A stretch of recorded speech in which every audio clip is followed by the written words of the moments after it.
I truly believe that thoughts are the greatest vehicle to change power and success in the world. Everything begins with thoughts.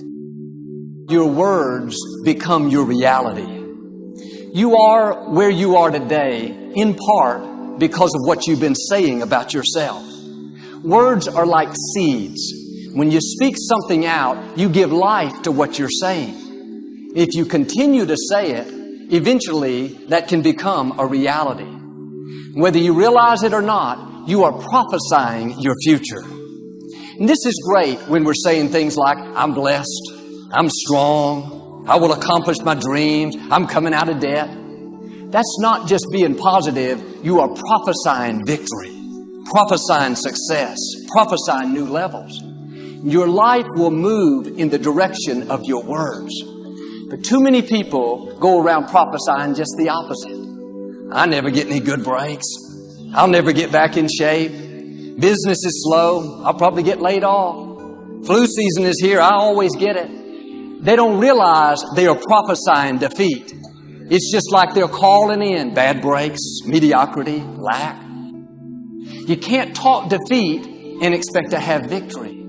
You can't talk lack, not enough, can't afford it, never get ahead, and expect to have abundance. If you have a poor mouth, you're going to have a poor life. If you don't like what you're seeing, start sowing some different seeds. So the first thing you have to do is you have to become conscious of your unconscious thoughts. You got to notice your automatic habits and behaviors. And you have to become aware of your emotions that keep you anchored to the past. And if you can become so conscious of the unconscious states of mind and body that they would never slip by your conscious awareness again, you're becoming familiar with the old self so you don't return. Then if you begin to think about new ways of being defined by a vision, plan your behaviors, review them in your mind. Now, if you keep doing that over and over again, you begin to become familiar with a new state of mind. At the same time, if you can emotionally cultivate your inspiration, your joy, your enthusiasm ahead of the experience, by repeating that over and over again, cultivating that state, it's going to begin to become familiar to you. So then the process of change then requires unlearning and relearning, breaking the habit of the old self, reinventing a new self. Unmemorizing emotions that are stored in the body, then here's the key: reconditioning the body to a new mind and to a new emotion. It's literally moving from your past to your future. It's losing your mind and creating a new one. And so then when you begin to understand that in that process, it's going to feel a little bit unfamiliar, uncomfortable. And if you can relax into that, instead of going back to the past, continuously invest in your future, sooner or later, it'll begin to become easier and easier and easier. And all of a sudden, when you least expect it, something amazing is going to happen in your life. And when that event begins to occur, you're going to pay attention to what you did inside of you now to produce the effect outside of you. And that's called human empowerment. And there isn't a person in the world that's excluded from this equation. Someone's watching this and they have a thing something they want to change, and it's not sticking, then maybe it's the environment. Maybe you could check about your habits, but maybe it's your beliefs and your values. Some people will not get themselves to read every day because they don't value reading every single day, right? Some people won't, let's say the behavior they want to change is, we did a podcast on how to remember names.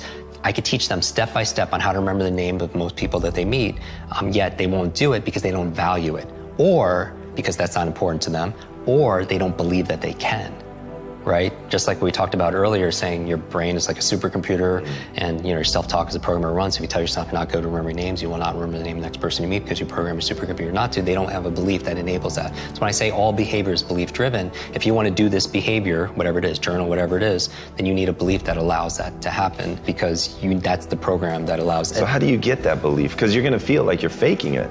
Right. That's where most people stop, right? They think, okay, I get it, I hear what Jim is saying, that if I am able to shift my belief, then I can get a different behavior, but I don't believe it, so now I'm just sort of faking it. How do you help people overcome that? Right, and so some people approach it like, this quote where they fake it till they make it, right?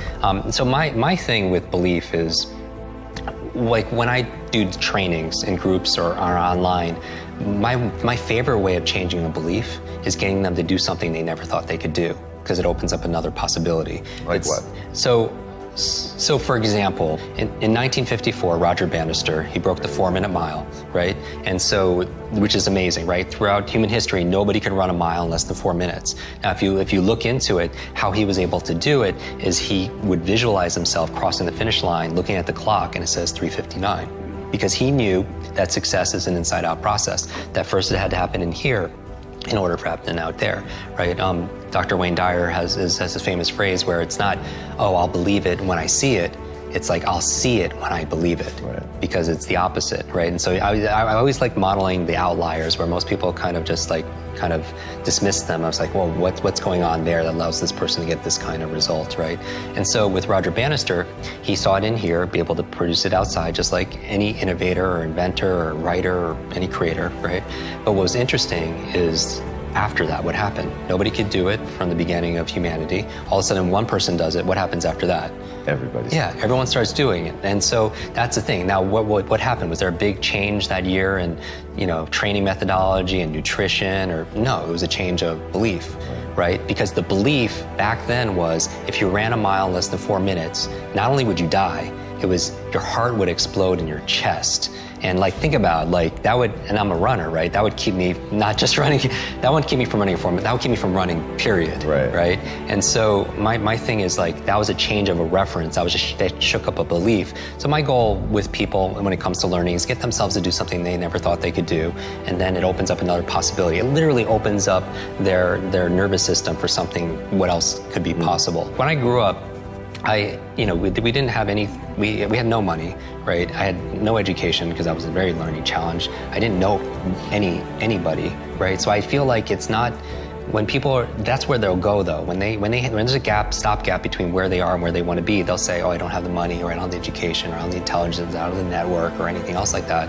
And what you know, as for all incredible success you've had and the value you've created for the world, is that it's not about resources, right? Because we know a lot of people who didn't have any resources that were able to impact the world. It's about our internal resources. And what I'm saying is optimizing our environment, optimizing our behaviors, our capabilities, our beliefs and our values, and our identity, right? At the highest level, our identity, because you can't just change your belief or your values or your behavior even if you don't believe you're that kind of person.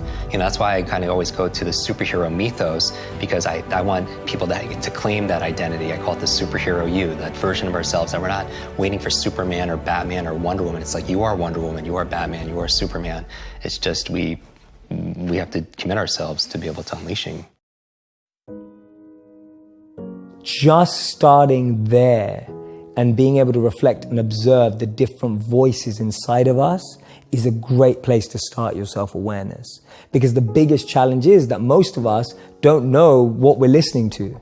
And most of us don't even know that there are more than one voice inside of us. Just getting over that line is a huge win. Because now at least you're trying to differentiate in what you're hearing. And that's going to help you make better decisions in the future. There are many ways to get the things that we want for ourselves in our lives. But basically, it all begins with how we choose to think. As you think, so shall you be.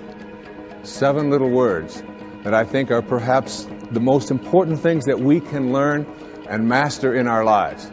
This old proverb notion that I become what I think about all day long. And once you know that what you think about is what expands, you start getting real careful about what you think about. You don't allow your thoughts to be on anything that you don't want or that you wouldn't want to have manifest or show up for you in your life. Well, let me tell you something. How many of you have things when you want to go achieve them and this part of your voice goes, oh, it's not going to happen, or forget it? How many got a voice that sometimes interrupts that good pattern? Say I. And what you want to do is train a new one. So starting when I was 17, I started doing incantations, not affirmations. affirmation, you go, I'm happy, I'm happy, I'm happy, I'm happy, I'm happy. What's the problem? You haven't changed your what? Your what?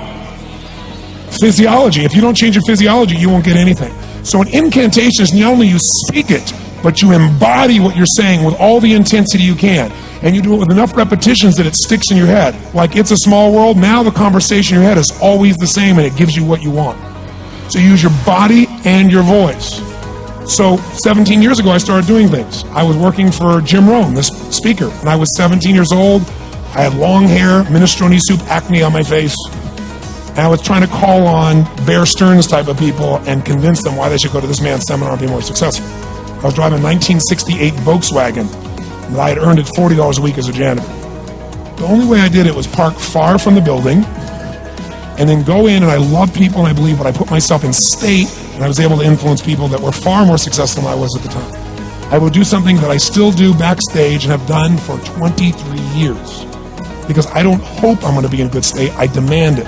So I do an incantation using my whole body. I'd say, I now command my subconscious mind to direct me in helping as many people as possible life today to better their lives by giving me the strength, the emotion, the persuasion, the humor, the brevity, whatever it takes to show these people and get these people to change their lives now. And I would do that literally driving in my Volkswagen to a meeting in LA on the freeway for 40 minutes. People are looking at me, I'm screaming at the top of my lungs. They're going, I know he's a serial killer. I know he is. But by the time I entered that room, when two people meet, if there's rapport, the person who's most certain will always influence the other person. And I was totally certain, and they were trying to get revved up to certainty. Do you agree with this? Yes or no? I do another one because I was poor. I changed my mindset. I kept doing things, but I never got beyond it. I'd say God's wealth is circulating in my life. His wealth flows to me in avalanches of abundance. All my needs, desires, and goals are met instantaneously by infinite intelligence, for I'm one with God and God is everything. And I would imagine the abundance of my life, and I would feel so grateful. And a year later, I went from making $38,000 a year to making $1 million a year in 1 year.